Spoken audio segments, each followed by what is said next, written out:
বিগত বছরের সকল গ্লানি দুঃখ বেদনা ভুলে গিয়ে নতুন প্রত্যয় ও উদ্যমে সবাইকে এগিয়ে যাওয়ার আহ্বান জানিয়েছেন অন্তর্বর্তী সরকারের প্রধান উপদেষ্টা অধ্যাপক ডক্টর মোহাম্মদ ইউনূস।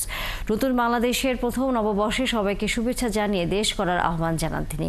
বলেন, দেশের সংস্কৃতি ও ঐতিহ্যকে রক্ষা করেই নতুন দেশ বিনির্মাণে পথে সবাইকে এগিয়ে যেতে হবে। মোহন ইসলামের প্রতিবেদন। বছর ঘুরে নতুন আলোর দীপ্তি নিয়ে আবারও এলো নতুন বাংলা বছর 1432। ভোরের প্রথম আলো রাঙিয়ে দেয় নতুন স্বপ্ন আর প্রত্যাশাকে। এবার স্বৈরাচার মুক্ত বাংলাদেশে প্রথমবারের মতো বর্ষবরণ উৎসব পালন করছে মানুষ। সেই আনন্দে যোগ দিলেন অন্তর্বর্তী সরকারের প্রধান উপদেষ্টা অধ্যাপক মোহাম্মদ ইউনূস। সবাইকে বাংলা নববর্ষ 1432-এর শুভেচ্ছা জানাচ্ছি। বাংলা নতুন বছরের শুভেচ্ছা জানিয়ে ডক্টর মোহাম্মদ ইউনূস স্মরণ করেন এদেশের কৃষকদের আর ব্যবসায়ীদের, যারা বছরের পর বছর হালকাতার মতো একটু ঐতিহ্যকে ধরে রেখেছেন। এখনও এদেশের কৃষকরা বাংলা তারিখের হিসেবেই বীজ বোনেন, ফসল তোলেন। বাংলা নববর্ষের এক অবিচ্ছেদ্য অংশ হালখাতা। এখনকার আধুনিক সময়েও এখনও এই হালখাতার ঐতিহ্যকে ধরে রেখেছেন বাংলাদেশের হাটে বাজারে, শহরে বন্দরে।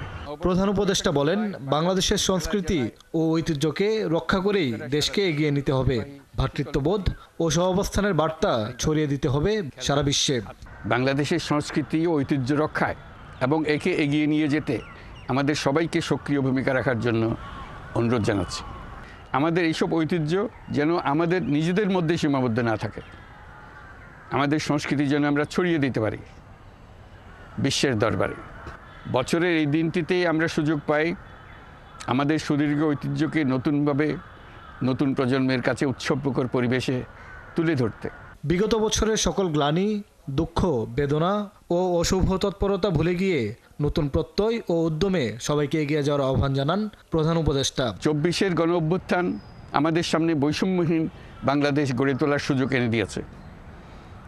এই সুযোগ যেন আমরা না হারাই।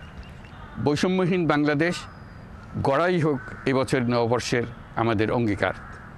পাহাড় ও সমতলের অনেক গোষ্ঠীও এবার বড় আঙ্গিকে নববর্ষ উদযাপনে যোগ দিয়েছে বলেও জানান প্রধান উপদেষ্টা অধ্যাপক মোহাম্মদ ইউনূস। আমার নববর্ষের শুভেচ্ছা ও সালাম জানাচ্ছি। আসসালামু আলাইকুম। মোহন ইসলাম, ৭১, ঢাকা।